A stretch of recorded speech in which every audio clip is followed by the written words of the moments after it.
One of my earliest memories is a moment where he had taken me through the basement over to a file cabinet, and inside of it he had a manila folder full of these exciting sketches of plains and jungles and soldiers and all this kind of thing, and they were all kind of tattered, worn pages. And exciting stuff for a kid. So I used to sneak down there with friends, and I'd show them these pictures, and we would just imagine what the stories were. And then one day I went down there and it was locked, so he must have been on to me, and anyhow, I never saw him again as a young man. So when he passed away a couple of years ago at 92, I found the sketches again. We found them as we were going through some of his things, and we were relieved to see all this World War II art, because it dates back to the 1940s, and he had done it on his downtime between missions. Well, Howard Meyer was my father. He was one of the Navy Black Cats. It was a group of Navy military guys that fought in the South Pacific during World War II. And they flew in these lumbering planes called PBYs, or Catalinas. And the Black Cats were distinctive in that the planes were not terribly well suited for, almost obsolete, and as a matter of fact, and not well suited for combat. They weren't well armed and were not particularly elusive, very slow. And so they had to come up with ways to protect themselves from attacking aircraft, and so that was what the Black Cats were. They were kind of an ingenious bunch that figured out ways of taking what is normally the most difficult part for a plane, the most hazardous part for flying, and that's flying at night, and using it to their advantage. Initially, their roles were more patrol and search and light harassment sort of activities. As time wore on, they became more adept at flying at night.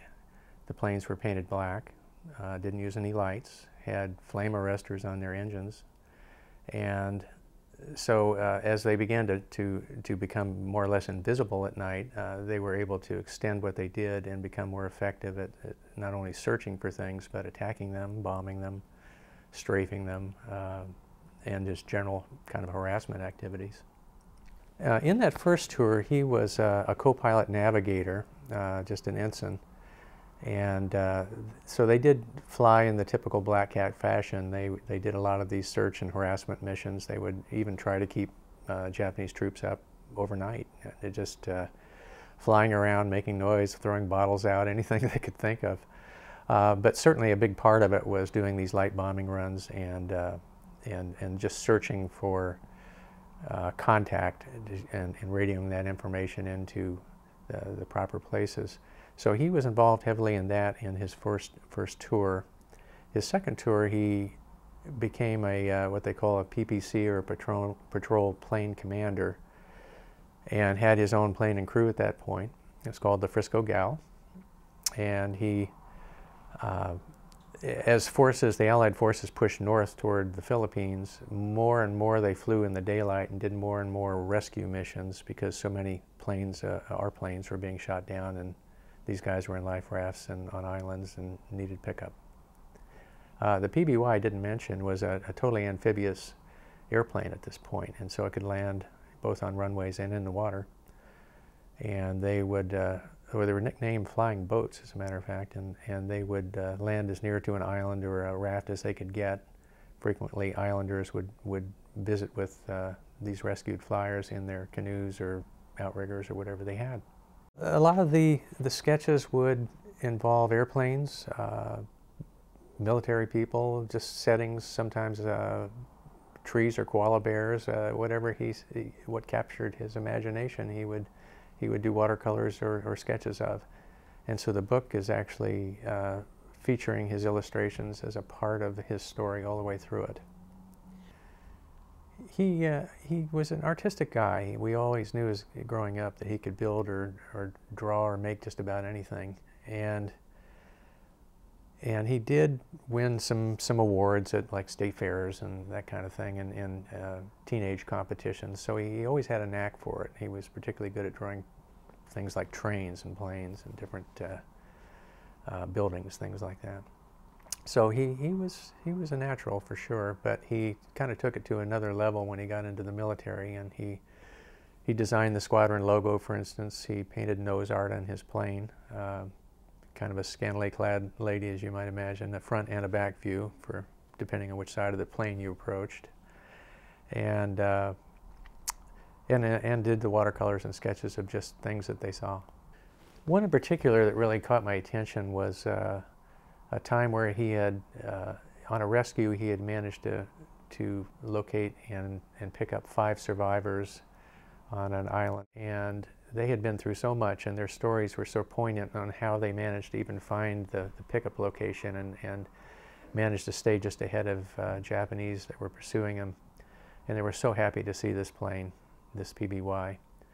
And they got back, and two of them actually developed malaria and got quite sick and were not able to fly back home. And the other 3 all boarded a big transport plane, and all the guys from the PBY went up into the seaplane tender where they were staying to watch the takeoff, and we're all excited to wave goodbye to them. And the plane was just leaving the runway when somebody on a joyride came in and clipped the tail of the plane, and it pinwheeled in and blew up and killed everybody on it.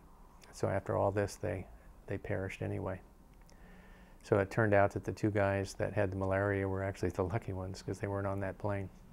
He didn't talk that much about the war. And pretty typical of World War II vets. They just didn't do that much generally. They just felt it was a job that needed to be done, and it was over, and they kind of saved their stories for each other at reunions and things like that.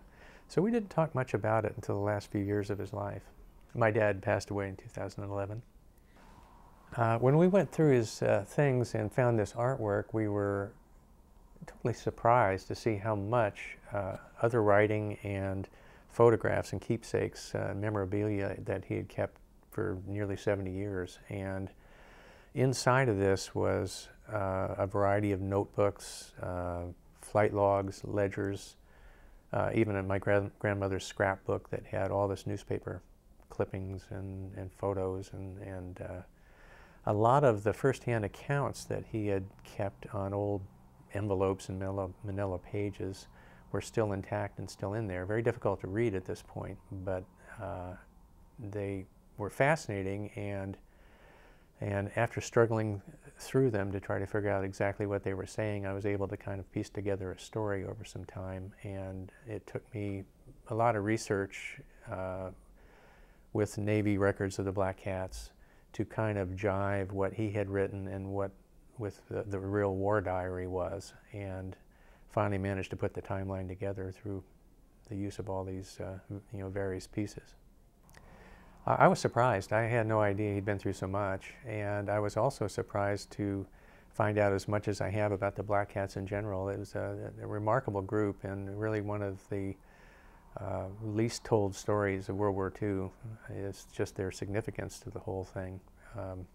Everything from rescues to just becoming this stealth aircraft that nobody had seen the likes of before. One of the first to use radar, for instance, one of the first to have an altimeter, so they could fly low over the water and be virtually invisible. Fascinating stuff, and I didn't know any of that. I feel like it's a tribute to the Black Cats and to Dad, first of all. They both deserve it, and any opportunity you have to tell a story like this, it's just an important opportunity. And I also feel like it's been a great opportunity to meet veterans, World War II veterans in particular, and I've met 4 Black Cats now, three and about to meet the 4th. One who actually knew and flew with my dad. Let me correct that, 2 who actually knew and flew with my dad. And they found out about it more or less from the book. So that's been a real important side effect of the whole thing. But one of the most satisfying things is just meeting other people, and maybe even the book has inspired them to go ahead and talk to their own parents or loved one who may have served, and kind of capture that narrative and have an opportunity to save a legacy before it's gone forever. And if I can inspire some of these people through this book to do that, that's been worth it all by itself.